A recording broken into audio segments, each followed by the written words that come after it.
we got to talk about something here, my friends. Frugality is often associated with deprivation and sacrifice, but it really doesn't have to be that way. In fact, you can be more frugal without missing out on the things that you really love the most. So how can you do this exactly? I want to welcome you back to the VIP Financial Education YouTube channel if you've been here before. If this is your first time, we help you go further, faster financially, so make sure you subscribe.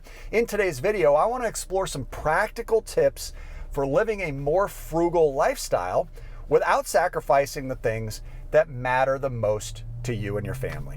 First, it's important to identify your priorities. Everybody's priorities are different. It's obviously subjective. So what are the things that you value most in life? What brings you the most joy? Obviously, extremely important to understand that. As you understand your priorities, you can then make informed decisions about where to focus your resources and your energy. Once you've identified your priorities, you're then going to start by thinking about ways that you can save money without sacrificing the things that matter to you most. There are many ways to go about doing this, guys. But today, what I want to do is focus on 10 practical tips for living a more frugal lifestyle. If you've got a good tip that we don't cover in today's video, I invite you to share it in the comments section below so that other people are aware of a life hack that's worked well for you. All right, now on to the list. Number 1, practical mindful spending.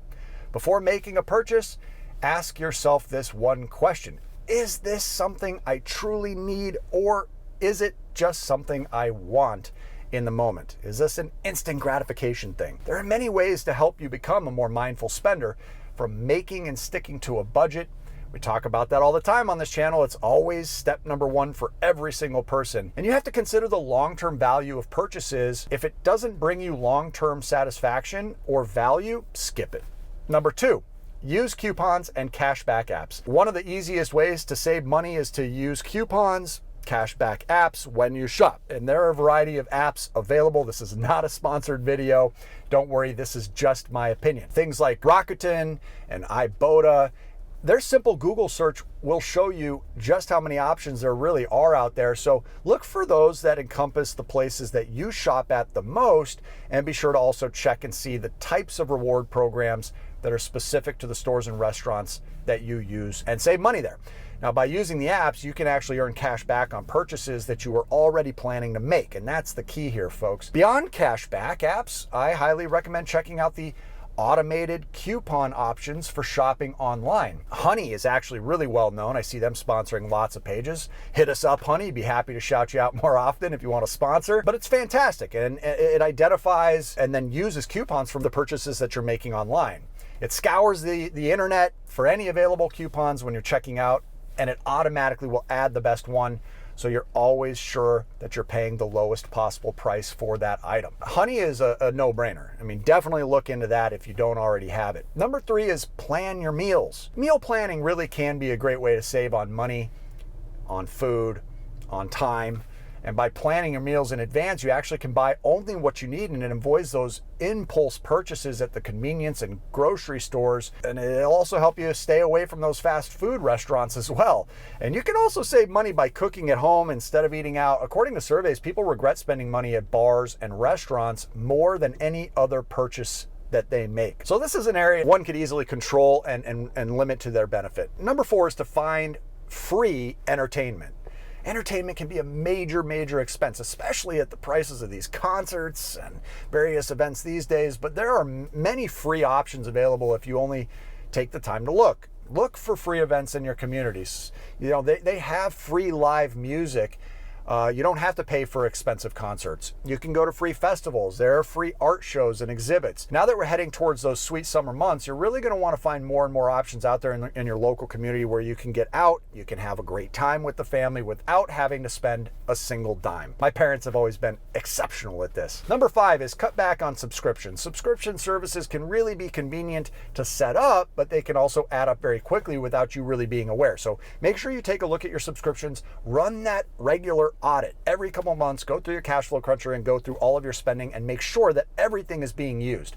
Any subscriptions that aren't being used, you need to be canceling those immediately. Otherwise, you're going to just be throwing money away month after month. Additionally, a really great way to save money on streaming services is to limit yourself to one streaming service. You don't have to own all the services that are available to us. There's an abundance of things to watch on each one. So by limiting yourself to just one streaming service a month, you're not only saving yourself a great amount of money, but you're also going to save a good amount of time as well. Now, I know I'm not the only one out there who can waste an hour just trying to find something to watch. Drives me absolutely bananas. But the analysis paralysis hits hard when you've got a million different options that exist. So if you have a dozen different streaming services, make sure you're fine-tooth combing those to make sure you need them all. All right, number 6 is negotiate your bills. Now, I know that this might make some of you guys feel a little bit uncomfortable because it might require you to step out of your comfort zone, but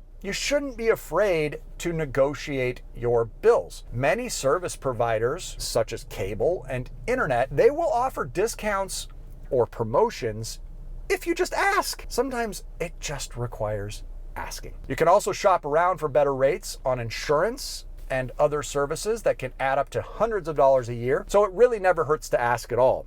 Try to save that money, honey. Another thing my mother is very, very good at. On a podcast with Gary Vee and Tim Ferriss, the author of The 4-Hour Workweek, they outlined a way that you can train yourself to become better at asking for discounts in any situation. When you go out to get a cup of coffee or tea or whatever it is, ask for 10% off. So like for the next 10 coffees that you get, each time, ask for a 10% discount. You can't say you're doing an experiment. You can't say that Tim Ferriss told you so. You just have to ask for 10% off. It doesn't matter if they say yes or not. And just sit there and wait for them to respond. Did you do this, Tim? Yeah. What were the conversions? It makes you more comfortable with discomfort. And you also realize the downside is so limited. I respect the macro amazingness. No. What were the conversions? Oh, the conversions are surprisingly high. Well, I mean, like 70%. 7 of the 10 people at a Starbucks or Pete's Coffee or some random place were like, okay, sir. Yeah, or they're just like so stunned that they're like, wait, this is Starbucks. And I'm like, I know, I would really appreciate 10% off. And like half the time they're just like, okay, guy, sure. Yeah, I don't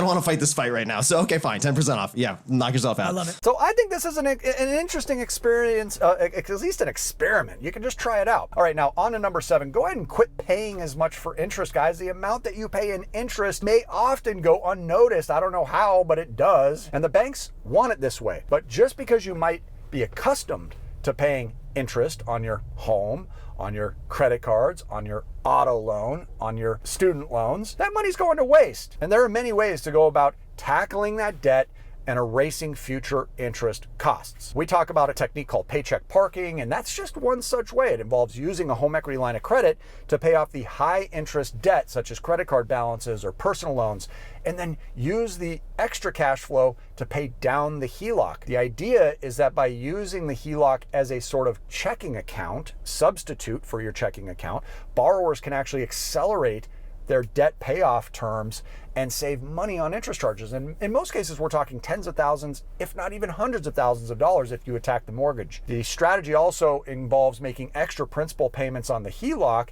to pay that off faster, and then using the available credit to pay for everyday expenses, which are then paid off at the end of each billing cycle. Now, I deep dive into a real life example of this strategy step by step. And I do that through a long form video. And you can watch that by clicking the link at the top of the screen here, or by checking the link in the description below as well. Now, number 8 on my list is practice energy saving habits.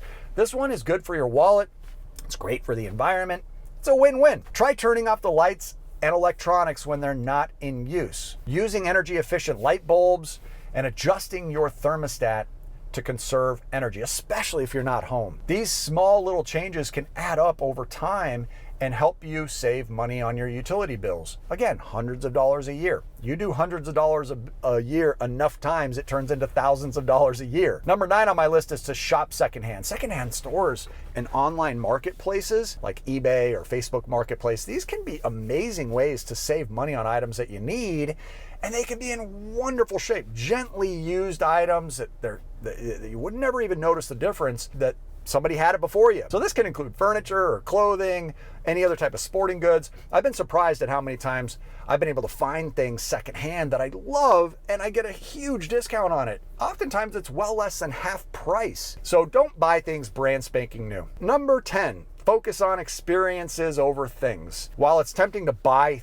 things because we feel like it makes us happy in the moment, experiences can often bring us the best long-term value and joy, fulfillment. Instead of buying something new, consider investing in experiences like travel or taking a class. Do things with the family. These experiences can create memories and bring you happiness for years to come. And you can do so frugally. So there you have it. That's my list of 10 simple ways that you can save money and maximize your cash flow, live more frugally, but not give up the lifestyle or sacrifice on the things that matter to you the most. This is just a reminder that frugality is about making conscious choices with your money and resources. Do it intentionally. It's not about depriving yourself of the things you love. By being intentional and strategic with your spending, you can achieve your financial goals while still living a fulfilling and enjoyable life. So what are you doing to be more frugal? What are some of the most frugal things that offer you the most fulfillment? Let us know in the comments section below. Join the conversation. Very excited to hear some of the techniques, and I'd love to feature your ideas on my next video about this subject. Until then, make sure you're a subscriber to the channel so you don't miss it when I give you that shout out. Drop a like on the video. It helps us get this to as many people as possible. Our channel is still being affected by algorithm gate 2023 or whatever is pushing us around. So we can use your help here, folks. Join the conversation. Drop us a like. Until I see you on the next video, make it a great day today and keep on cash flow. We'll see you soon.